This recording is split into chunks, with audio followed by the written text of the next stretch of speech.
É preciso amar as pessoas como se não houvesse amanhã. Porque se você parar para pensar, na verdade, não há. Essa é a sugestão do cantor Renato Russo na música Pais e Filhos. Essa música retrata a relação ambivalente entre pais e filhos. Ao mesmo tempo que a criança quer colo, ela quer fugir de casa. Ao mesmo tempo que ela quer dormir com os pais, ela quer sair e voltar só depois das 3. E os pais, na tentativa de dar um nome para essa criança, que é um nome mais bonito, quem sabe o nome de um santo. E essa relação, conforme ela vai se desenvolvendo, alguns maus entendidos vão se estabelecendo nessa relação. E esses maus entendidos, eles podem trazer consequências desagradáveis a longo prazo. A criança, ela tenta interagir com o mundo, e esse mundo que se apresenta para ela é sempre novo, sempre inédito, sempre novidade para essa criança. E para o adulto já não é mais novidade, o adulto já sabe que é perigoso, já sabe quais são os riscos que essa criança enfrenta. E às vezes a criança ela se coloca em situações como se fosse algo novo, inédito, então ela vai na ânsia de aprender, de se desenvolver, de interagir com esse mundo que é novo para ela.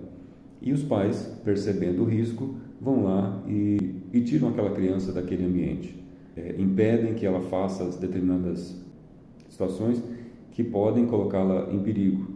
Só que a criança não entende que aquilo que os pais estão fazendo é uma forma de proteção, forma de cuidado. Nas entrelinhas, os pais estão tentando passar uma informação de cuidado, de zelo, dar uma boa lição para essa criança. Mas a criança, em determinado momento, ela pode não entender muito bem isso não ficar muito claro para ela. E qual é a referência que ela vai ter? A referência que ela tem é a cara feia do pai, a cara feia da mãe, da pessoa que está cuidando dela. E aí, quando a criança está fazendo alguma arte, o pai chega lá e diz: sai daí, menino, para de fazer isso. E às vezes com um pouco mais de agressividade. E isso gera um mal entendido na relação, porque o pai está fazendo isso na tentativa de proteger a criança, de ensinar uma boa lição para ela, mas a criança está recebendo essa informação como sendo algo que tem a ver com o seu comportamento. Ou seja, o que eu fiz desagradou meu pai, desagradou minha mãe. E eu não quero isso.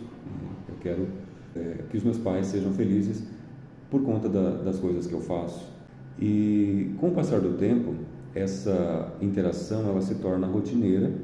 As crianças começam a fazer situações cada vez mais perigosas, e os pais vão intervir cada vez mais com mais dureza, porque entendem que a criança já pode responder de outra maneira.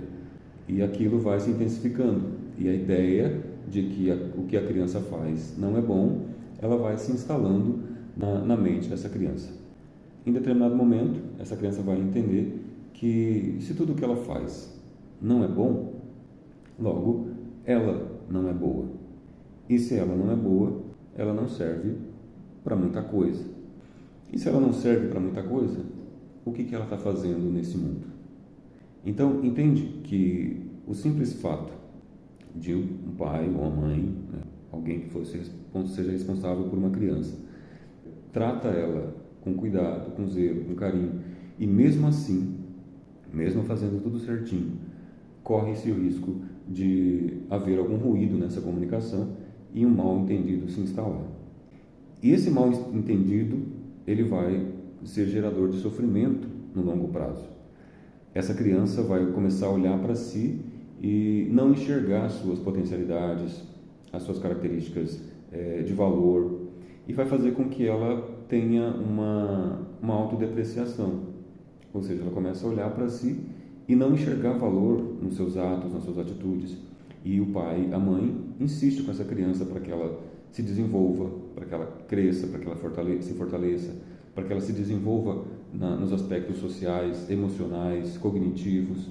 E essa criança ela vai se sentindo cada vez mais desestimulada, porque no fim das contas ela entende que se tudo o que ela faz não é bom, logo ela não é boa.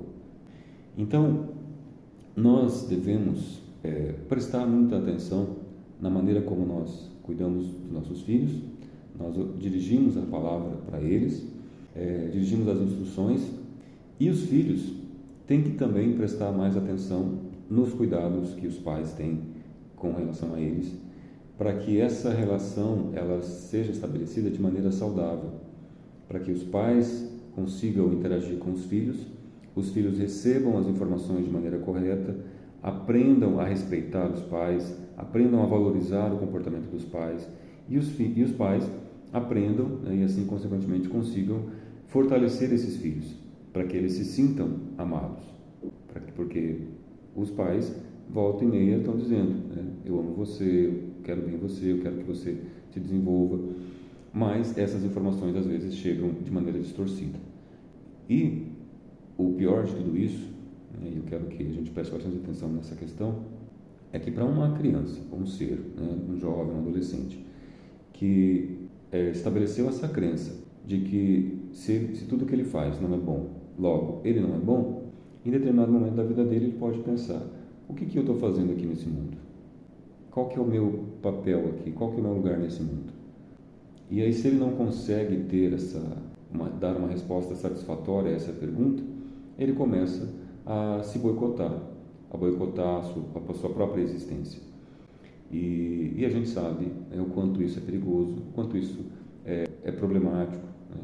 E tudo isso, todo esse sofrimento, ele pode ser evitado se nós aprendermos a melhorar a nossa comunicação, a ter uma comunicação mais saudável, mais aberta, que seja capaz de passar a informação como realmente nós queremos que ela chegue até os nossos filhos. Então eu convido você a refletir sobre a maneira como você tem lidado com os seus filhos até hoje, para que a partir de hoje você consiga estabelecer uma relação de confiança com os seus filhos, que você consiga dizer para os seus filhos aquilo que você realmente quer dizer para eles, para que não fique dúvidas, para que o seu filho não pense que você está desaprovando simplesmente o comportamento dele, sem uma ideia por trás disso, sem que ele consiga estabelecer o que realmente é importante para a vida dele.